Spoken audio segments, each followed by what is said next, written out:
Sebagian besar angkot di Kota Ambon belum bayar retribusi.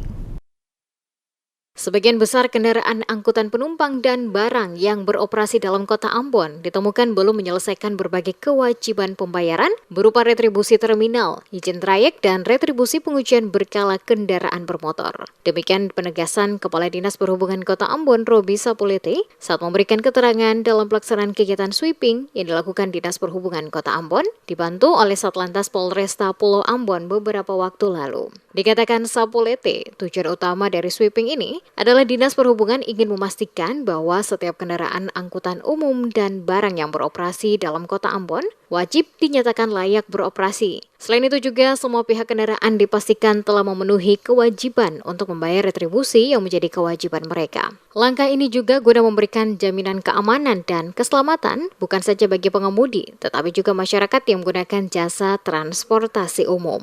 Dari hasil sweeping yang dilakukan Dinas Perhubungan, banyak ditemukan para pemilik kendaraan tidak melakukan KIR pengujian kendaraan bermotor. Hal ini sangat berpengaruh atas keselamatan berlalu lintas, di mana kendaraan yang beroperasi saat ini kondisi fisiknya tidak layak untuk beroperasi. Yang mencontohkan kondisi ban yang botak, sistem pengereman yang bermasalah, lampu sen dan lampu rem juga tidak berfungsi, sehingga sangat membahayakan keselamatan lalu lintas di jalan raya.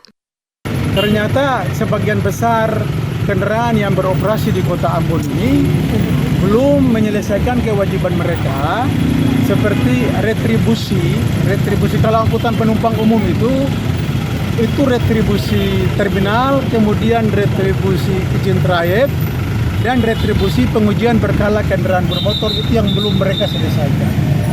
Khusus bagi pengujian berkala kendaraan bermotor atau KIR itu sangat penting karena berkaitan dengan masalah keselamatan lalu lintas. Karena banyak kendaraan yang kondisi fisiknya itu tidak layak mestinya, seperti bannya sudah botak, sistem pengeremannya bermasalah, lampu sennya sudah tidak berfungsi lagi, lampu rem sudah tidak berfungsi. Ini sangat berbahaya bagi keselamatan lalu lintas di jalan raya. Setiap kendaraan yang terjaring dalam sweeping ini, kata Sapulete, petugas akan menahan STNK kendaraan hingga pemilik kendaraan menyelesaikan kewajiban retribusi jika belum dilunasi, termasuk uji KIR guna mendapatkan izin layak beroperasi.